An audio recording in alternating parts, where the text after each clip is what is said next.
ಬೆಳಗಾವಿಯ ಜಿಲ್ಲೆಯಾದ್ಯಂತ ಧಾರಾಕಾರ ಮಳೆ ಸುರಿತಾ ಇದೆ. ಇದರಿಂದಾಗಿ ಸಾಕಷ್ಟು ಅವಾಂತರಗಳು ಕೂಡ ಆಗ್ತಾ ಇರುವಂಥದ್ದು. ಮಳೆಗೆ ಗರ್ಜೂರ ಹಾಗೆ ಸಂಗೊಳ್ಳಿಯನ್ನು ಸಂಪರ್ಕಿಸುವಂತಹ ಸೇತುವೆ ಏನಿದೆ, ಆ ಸೇತುವೆ ಜಲಾವೃತವಾಗಿದೆ. ಬೈಲಹೊಂಗಲ ತಾಲೂಕಿನ ಗರ್ಜೂರ ಗ್ರಾಮದಲ್ಲಿರುವಂತಹ ಸೇತುವೆ ಇದು.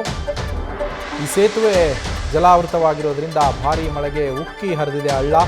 ಇದರಿಂದಾಗಿ ರಸ್ತೆ ಮತ್ತು ಸೇತುವೆ ಎರಡೂ ಕೂಡ ಜಲಾವೃತವಾಗಿ ವಾಹನ ಸವಾರರು ಪರದಾಟ ನಡೆಸುವಂತಹ ಪರಿಸ್ಥಿತಿ ಎದುರಾಗಿದೆ. ಸೇತುವೆ ಜಲಾವೃತವಾಗಿರೋದ್ರಿಂದ ಒಂದಲ್ಲ, ಎರಡಲ್ಲ, ಮೂರಲ್ಲ, ಬರೋಬ್ಬರಿ 10 ಹಳ್ಳಿಗಳಿಗೆ ಸಂಪರ್ಕ ಕಲ್ಪಿಸುವಂತಹ ಸೇತುವೆ ಇದು. ಆ 10 ಹಳ್ಳಿಗಳ ಜನರು ಈಗ ಪರದಾಡ್ತಾ ಇದ್ದಾರೆ.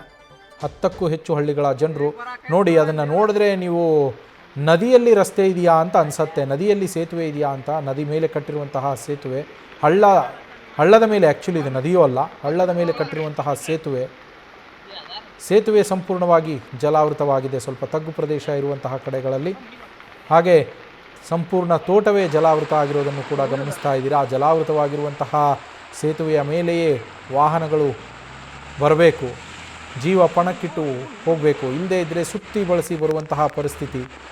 ಹಾಗೆ ಓಡಾಡ್ತಾ ಇದ್ದಾರೆ ಕೂಡ.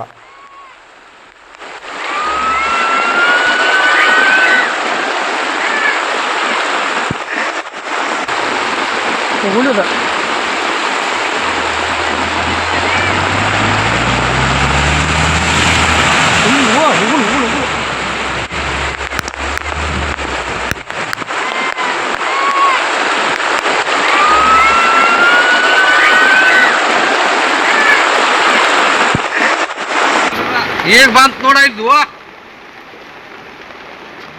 ಈಗ ಬರಾಕೈತಿ ನೋಡ ನೀರ.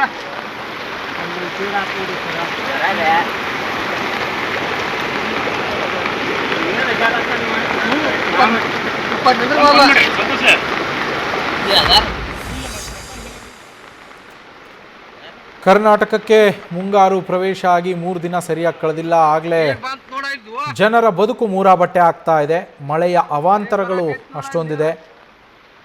ಜನಜೀವನ ಅಸ್ತವ್ಯಸ್ತ ಆಗಿರುವಂಥದ್ದು, ವಾಹನ ಸಂಚಾರಕ್ಕೆ ಸಮಸ್ಯೆ ಆಗ್ತಾ ಇದೆ. ಅದರಲ್ಲೂ ಬೆಳಗಾವಿ ಜಿಲ್ಲೆ ಬೈಲಹೊಂಗಲ ತಾಲೂಕಿನಲ್ಲಿ ಈ ಭಾರೀ ಮಳೆಯಿಂದಾಗಿ ಆಗಿರುವಂತಹ ಅವಾಂತರಗಳು ಅಷ್ಟಿಷ್ಟಲ್ಲ. ಕೇವಲ ಹೊರವಲಯದಲ್ಲಷ್ಟೇ ಅಲ್ಲ, ಭಾರೀ ಮಳೆಯಿಂದಾಗಿ ಬೈಲಹೊಂಗಲ ಪಟ್ಟಣದಲ್ಲೂ ಕೂಡ ಸಮಸ್ಯೆ ಆಗ್ತಾ ಇದೆ. ಆ ದೃಶ್ಯಗಳನ್ನು ಕೂಡ ನೀವೀಗ ಗಮನಿಸ್ತಾ ಇದ್ದೀರಾ. APMC ರಸ್ತೆಯಲ್ಲಿರುವಂತಹ 5 ಅಂಗಡಿಗಳಿಗೆ ನೀರು ನುಗ್ಗಿದೆ. ಅಂಗಡಿಗಳಲ್ಲಿದ್ದಂತಹ ಲಕ್ಷಾಂತರ ಮೌಲ್ಯದ ವಸ್ತುಗಳಿಗೆ ಹಾನಿಯಾಗಿದೆ. ನಿನ್ನೆ ಸಂಜೆ ಸುರಿದಂತಹ ಮಳೆ ಇದು. ಆಗಿನಿಂದಲೂ ಅಂಗಡಿಗಳಲ್ಲಿ ನೀರು ನಿಂತ್ಕೊಂಡಿದೆ. APMCಯ ಕಾಂಪೌಂಡ್ ಬೇರೆ ಕುಸಿದು ಹೋಗಿದೆ. 2 ಕಾರ್ಗಳು ನಜ್ಜುಗುಜ್ಜಾಗಿದ್ದಾವೆ ಕಾಂಪೌಂಡ್ ಕುಸಿದು ಬಿದ್ದು. ಅದಾದ ಮೇಲೆ ಬಡಾವಣೆಗೂ ಕೂಡ ನೀರು ನುಗ್ಗಿದೆ. APMC ಪಕ್ಕದಲ್ಲೇ ಇರುವಂತಹ ಬಡಾವಣೆಗೂ ನೀರು ನುಗ್ಗಿ ಅಲ್ಲೂ ಕೂಡ ಅವಾಂತರ ಸೃಷ್ಟಿಯಾಗಿದೆ.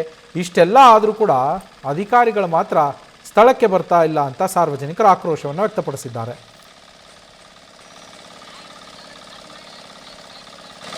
ನೋಡಿ, ಅಧಿಕಾರಿಗಳು ಬಂದು ಮಾಡಬೇಕಾದಂತಹ ಕೆಲಸವನ್ನು ಜನರೇ ಮಾಡಿಕೊಳ್ಳುವಂತಹ ಪರಿಸ್ಥಿತಿ. ಇಲ್ಲ ಅಂದರೆ ಬದುಕು ನಡೆಸೋದು ಹೇಗೆ? ಅವರೇ ಪಂಪನ್ನು ಇಟ್ಟು ನೀರನ್ನು ಆಚೆಗೆ ಹಾಕ್ತಾ ಇರೋದನ್ನು ಗಮನಿಸ್ತಾ ಇದ್ದೀರಾ. ನಗರಸಭೆ ಅಧಿಕಾರಿಗಳು ಇದರ ಬಗ್ಗೆ ಗಮನ ಹರಿಸಬೇಕಿತ್ತು. ಮಳೆ ಅವಾಂತರಗಳನ್ನು ತಡೆಯೋದಕ್ಕೆ ಕ್ರಮ ಕೈಗೊಳ್ಳಬೇಕಿತ್ತು, ಆದರೆ ಕೈಗೊಂಡಿಲ್ಲ. ಜನರೇ ಪರದಾಡುವಂತಹ ಪರಿಸ್ಥಿತಿ.